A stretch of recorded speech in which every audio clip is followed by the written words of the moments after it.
Fundamental right ఆరోగ్యం అనేది ప్రతి ఒక్కరికి. కాకినాడలో ఎంతమంది చచ్చిపోతా ఉన్నారు. ఎవరికైనా మరి అధ్వానంగా ఉన్నాయి. ప్రైవేట్ వాళ్ళు డబ్బులు దోచుకుంటున్నారు. ఒక్కరోజు ఐసీయూలో ఉంటే 40,000 తీసుకుంటున్నారు. ఏడ పేదవాడికి వైద్యం అంతా ఉంది, మధ్యతరగతి కుటుంబాలకు ఏడ వైద్యం అంతా ఉంది. పరిస్థితులు బాగా లేవు. అతను మంచి పని చేశాడు, ఆ మెడికల్ కాలేజీలు కట్టించడం. నేను అభినందిస్తున్నా. డబ్బు లేకపోతే డబ్బుకి ఏం కొరతుంది? 14.5 లక్షల కోట్లు రుణమాఫీ చేసినప్పుడు ఒక 15,000 కోట్లు తెచ్చి వీటన్నిటిని అభివృద్ధికి తెస్తే నష్టమేముంది? తప్పు అది. చంద్రబాబు నాయుడు ప్రైవేటీకరణ తప్పు. ఆరోగ్యాన్ని ప్రైవేటీకరణ చేయడం తప్పు. మూడవది వాట్సాప్ పరిపాలన.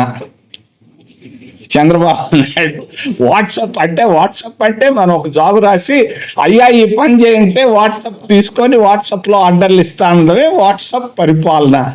ఎక్కడుంది వాట్సాప్ పరిపాలన? ఓటాల పరిపాలన అయిపోయిందని నేను చెప్తూనే ఉన్నాను, ఆయన జవాబు చెప్పటం లేదు. ఎక్కడో అనంతపూర్లో ఎక్కడో చెప్పాడు ఒక జవాబు, మంత్రులు స్పందించాలి అని. నాకు తెలుసు, ఆయన స్పందించలేక చెప్తున్నాడు. అమరావతిలో 70,000 ఎకరాలు తీసుకున్నారు. ఎవరికి ఇస్తున్నారు వీళ్ళు? భూములు